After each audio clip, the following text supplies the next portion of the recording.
بسم اللہ الرحمن الرحیم۔ السلام علیکم۔ حضرت عثمان غنی رضی اللہ تعالیٰ عنہ کی سیرت اور شہادت کا واقعہ پارٹ 2۔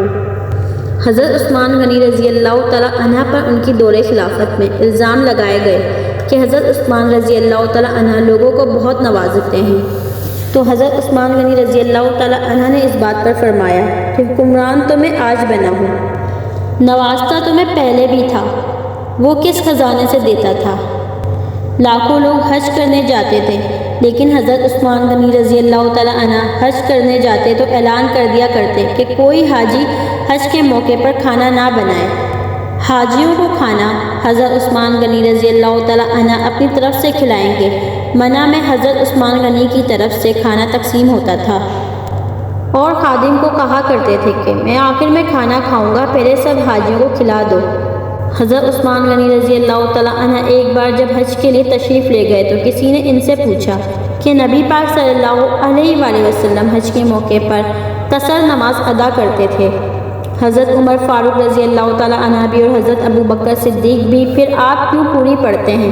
تو اس پر حضرت عثمان غنی رضی اللہ تعالیٰ عنہ نے فرمایا، ان سب کے مکہ میں گھر نہیں تھے، یعنی مکے کے مقیم نہیں تھے، اور میرے تو مکہ میں باغات ہیں، تو میں یہاں مسافر نہیں ہوں، میں مقیم ہوں۔ اللہ تعالیٰ نے حضرت عثمان غنی رضی اللہ تعالیٰ عنہ میں بہت زیادہ حیا رکھی تھی، جبکہ بہت پیسہ تھا، سردار بھی تھے، جو چاہے کر سکتے تھے، لیکن جناب عثمان غنی رضی اللہ تعالیٰ عنہ سے جب بھی کوئی ملتا، ایک کونے میں بیٹھے نظر آتے، پیچھے بیٹھے بہت نفاست پسند تھے۔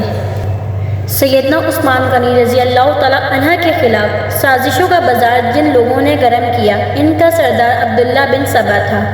یہ یہودی نسل کا ایک مکار آدمی تھا، اس نے پرہیزگاری کا لباس اوڑھ رکھا تھا۔ لوگ اس کی باتوں میں آتے چلے گئے، بے شمار لوگوں کو اس نے اپنا ہم خیال بنا لیا۔ اس نے سیدنا عثمان غنی رضی اللہ تعالیٰ عنہ اور ان کے گورنروں کے خلاف لوگوں کو بھڑکانا شروع کر دیا۔ وہ ان لوگوں کے ہر کام میں نقص نکالنے لگے، ان پر بے وجہ الزامات لگانے لگے۔ بہت سے کمزور ایمان والے لوگ اس کے گرد جمع ہو گئے۔ ان میں ایسے لوگ بھی تھے جو نئے نئے مسلمان ہوئے تھے، ان میں ابھی پختگی نہیں آئی تھی۔ کوفہ، بصرہ اور مصر میں اس نے سازشوں کا جال بچھا دیا۔ یہ جال اس قدر مہارت سے بچھایا گیا کہ بعض نیک دل لوگ بھی شک میں پڑ گئے کہ کہیں واقعی تو ایسا نہیں ہے۔ لوگوں میں بے چینی پھیل گئی، اور بے چینی کی یہ لہر مدینہ کے لوگوں تک جا پہنچی۔ عبداللہ بن سبا اور اس کے حامیوں نے فتنے کی یہ آگ الزامات کے ذریعے لگائی۔ اس نے الزام لگایا کہ عثمان غنی رضی اللہ تعالیٰ عنہ نے اپنے رشتہ داروں کو خوش کرنے کے لیے انہیں بڑے بڑے عہدوں پر مقرر کر رکھا ہے۔ انہوں نے بیت المال سے بڑی بڑی رقمیں ایسے لوگوں کو دی جو ان کے حقدار نہیں تھے، بلکہ زیادہ تر ان کے رشتہ دار تھے۔ طرابلس کی جنگ سے جو مال غنیمت حاصل ہوا، اس کا 5واں حصہ بیت المال کا حق تھا، لیکن انہوں نے مصر کے گورنر عبداللہ بن سعد کو دے دیا۔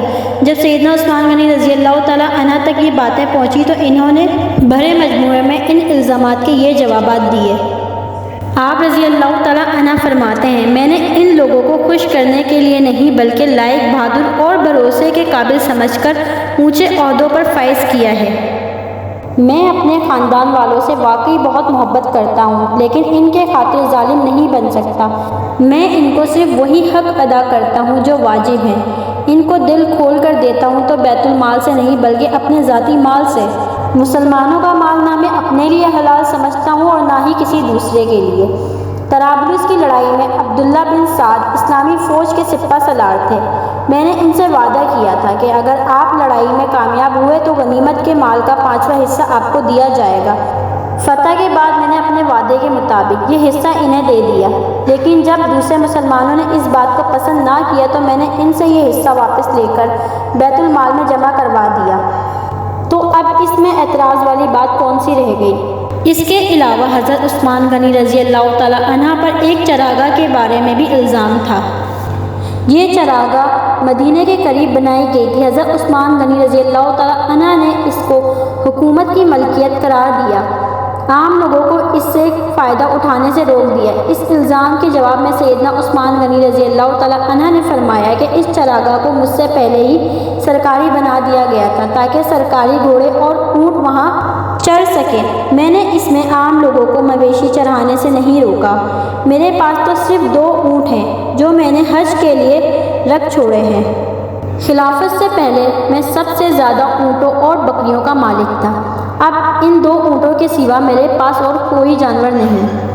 عثمان غنی رضی اللہ تعالیٰ عنہ کی سیرت اور شہادت کا اگلا پارٹ دیکھنے کے لیے ہمارے چینل اسلامک کلچر 14 کو سبسکرائب کر دیں اور بیل آئیکن پر پریس کر دیں۔ جزاک اللہ۔